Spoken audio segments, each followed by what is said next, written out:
for me, there were maybe 4 or 5 moments that really gave me an understanding of the dynamics in the Santa Ynez Valley. And it was by being able to go to a meeting and cover certain stories, solving buying into state water, or in Buellton when someone was trying to get a new school site and trying to take it through eminent domain, and seeing how different forces would clash. Different issues that I think maybe the rest of the country had dealt with years earlier that had arisen here between the forces of development versus small town preservation and stuff. And I just felt like it afforded such a deep penetration into the understanding of the forces in the community. I'm so grateful to have been present for those, because it did give, besides loving where we all live, it gave a deep understanding of, I think, new and old and So was the issue of school consolidation. Oh, I couldn't believe it. I was the education editor, and there were 6 school districts, 6 principals with 6 superintendents, and to just even raise me coming in from a big, to bring up the question of a unified school district. Oh my gosh, that was so heated. The grand jury last. It still is. And so I would ask, well, what is the issue? And then each of those people from each of the communities would say, here's what our personality is. Here's what the personality of Solvang is, of Buellton, of Santa Ynez. And so again, that really illustrated the character of these different communities. Grand jury did an article, is it last year or the year before, about the cost. Santa Ynez Valley has the highest cost of education in Santa Barbara County, because we're not consolidated. Everybody had their own little kingdoms, and they still do. And I think it's wonderful. I love the fact that the schools have these individual personalities. But one other thing, the paper was instrumental in sponsoring for a whole year this Santa Ynez Valley Blueprint, these meetings. And groups from the agricultural community, from the Chumash community, from the education, from the Danish community of Solvang, from the burgeoning wine industry. All these different groups with different interests sat there with a moderator for almost a full year every Wednesday night and discussed what do we want the valley to be in 20 years. And went through some really contentious. It was. I mean, it was here, but But it was here because this was in '96 to '98, and at the end of it, they published a 56-page report. we have it at the book club. We have bound copies. And I just think anybody that moves to the valley, they should somehow refer to that, because it tells where all this stuff came from. And the first question in the report, what do we want the valley to be in 20 years? And the consensus of the answer was, we want to still be able to see the stars. And I brought that up because the paper was instrumental in organizing this community, coming up with a community voice. Same thing with Man and Woman of the Year. The paper really got that off the ground, and decided to get sponsor. that. And so there were some really key things that were unifying forces within the community that the paper was really right at the center of. Well, and it was community. One other memory, I'm sorry, I know they were dragging this out. That's okay. I think I'm thinking it was February 4th, 1998, if we look in the paper, because the valley flooded.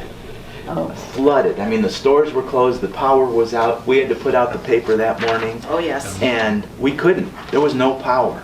And I don't even remember, we had to go elsewhere. We were driving around to different locations. And at Alamo Pintado and 246 was just a flood. I remember trying to get here and taking such a circuitous route to get here. And on the front page of the paper, you'll see that flood, and you see the photographs.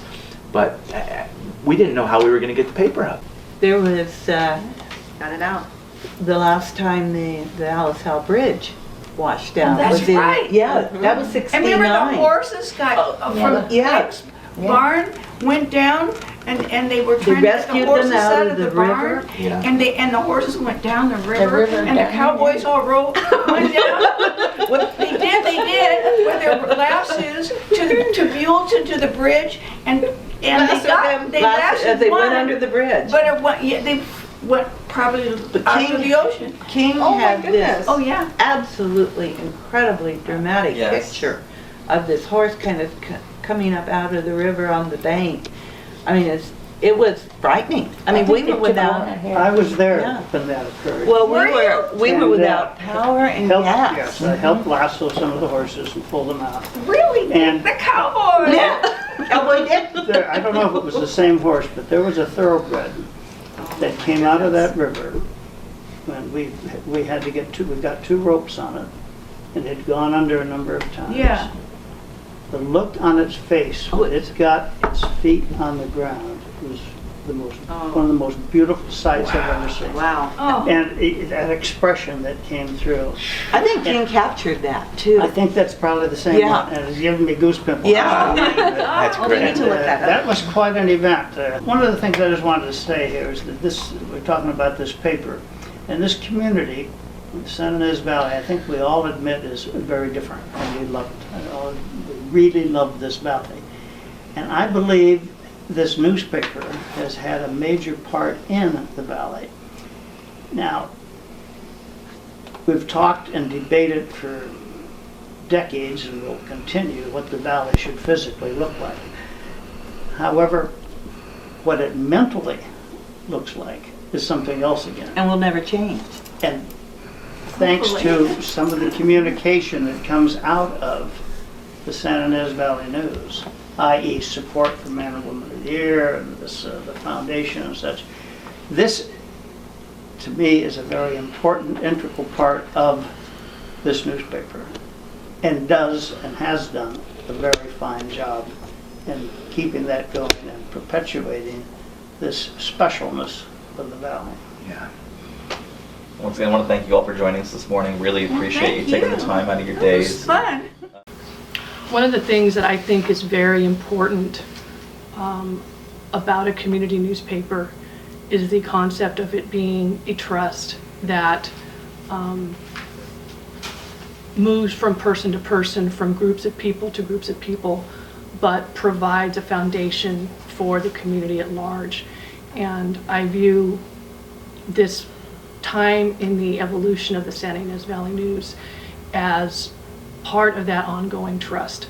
The Santa Ynez Valley News has been an integral part of this community for almost a century. While the industry has changed, what we do as a newspaper has not. We've become more digitally oriented, and that is going to, I think, change the way we produce the paper, but not the impact of it on the community.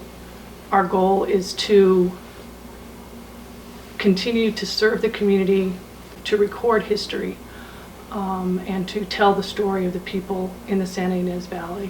One of the things that I'm interested in doing going forward is to provide a community news page that will allow people to provide news as they would like to see it.